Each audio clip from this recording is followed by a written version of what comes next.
Nearly 6 months after her son's death, a Caledonia mother is pushing for change so no other parent has to experience what she has. New tonight, our Walid Alamla shares how she's turning her pain into purpose. Rowan Morey was a bright-eyed 6-year-old who had his whole life ahead of him, but his mom says that life was cut short. During his father's parenting time back in August, Rowan never returned to his mother's arms, and that's why she continues to fight. One. I love you, one. How much do I love you? Yes. How much? Too much. Too much. That's Rowan Morey. Everyone knew he was a mama's boy, and that was no problem for his mama, Brandy Morey Poles. He got this tiniest cut on his finger and started crying, "Mommy," and then limped over to me.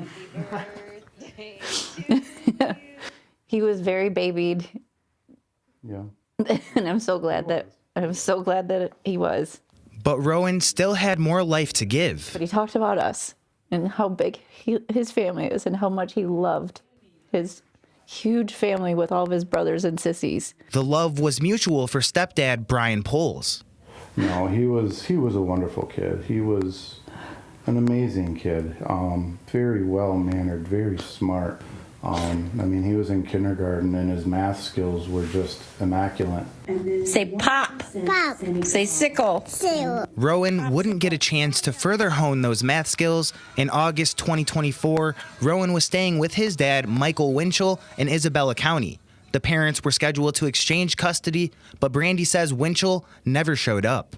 I sometimes just feel like like he's still there and I'm just waiting for him to come home. She reported Rowan missing. He was found days later. Reports say Winchell killed Rowan, then took his own life. It was awful. It was torture. I didn't sleep. Brandy and Winchell had shared custody for years, but she says there were problems, like Rowan's head being shaved multiple times. And I was a hairdresser.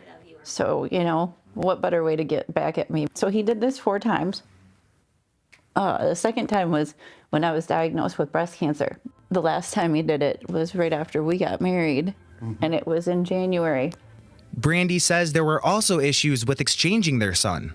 He had withheld returning him 2 or 3 times before this. It was only for a few hours, but in those hours, oh my gosh, be his mom.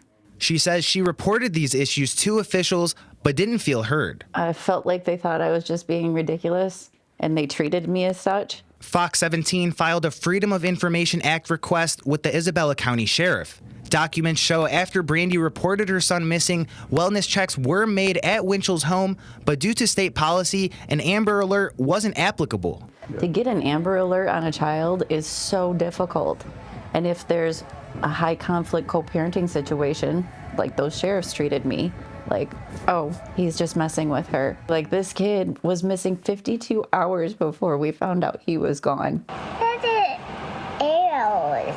Rowan and Brandy's story has reached state lawmakers like Representative Jerry Nair, the two now working towards legislative change. So we're hoping to modify that law there where when a parent or a guardian makes a request, it can be put into effect sooner. Right now, there was a 24-hour plus waiting period that the local law enforcement couldn't act upon until that was done.